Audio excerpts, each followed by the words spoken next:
রাজধানীর Bailey road. রোজ যেন ইফতারি পাড়ায়। দুপুর গড়ালেই রেস্তোরাঁগুলো ব্যস্ত নানা পদের ইফতার সামগ্রী বিক্রিতে। পরিবারের সদস্যদের নিয়েই অনেকেই কিনছেন ইফতার। পুরান ঢাকার ঐতিহ্য ও নতুন ঢাকার আভিজাত্যের সমন্বয়ে ইফতার সামগ্রীর পসরা সাজিয়েছে দোকানিরা।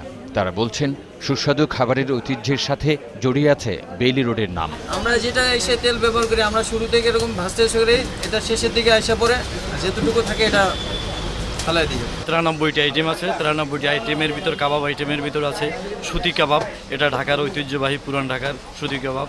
তারপর রেশমি কাবাব, এটাও পুরান ঢাকার ঐতিহ্যবাহী। শুধু ক্যাপিটাল থেকেও নিইনি, আমি কিন্তু সুইস থেকেও নিয়েছি, কারণ আমি জানি ওখানে কয়েকটা আইটেম বেটার, এখানে কয়েকটা আইটেম বেটার। সো এই সবগুলির একটা সমাহার পাওয়া যায় বেইলি রোডে। চিকেন চপ, বিফ স্টিক, শামি কাবাব, রেশমি কাবাব, সুতি কাবাব, গরু চাপ, কিমা, কলিজা, মগজ, দই বড়া ছাড়াও আছে বাহারি ইফতার। কোয়ালিটি ওরা মেনটেন করে ভালোই, আমাদের বেশি একটা সমস্যা হয় না, যার কারণেই আসা। কালো একটা বোনা আছে, কালো বোনা, সেটা ভালো লাগে। ব্রেইন, রেশমি কাবাব আর শিক কাবাব, মানে ক্যাপিটালের মধ্যে ওয়ান অফ দ্য বেস্ট। এই দুইটা আইটেম খুবই মজা। বিক্রেতারা বলছেন দাম স্বাভাবিক, তবে এর সাথে একমত নন অধিকাংশ ক্রেতা। হাইজেনিক পার্ট এটা একটু ইমপ্রুভ করতে হবে। তৌহিদুর রহমান, 21 টেলিভিশন, ঢাকা।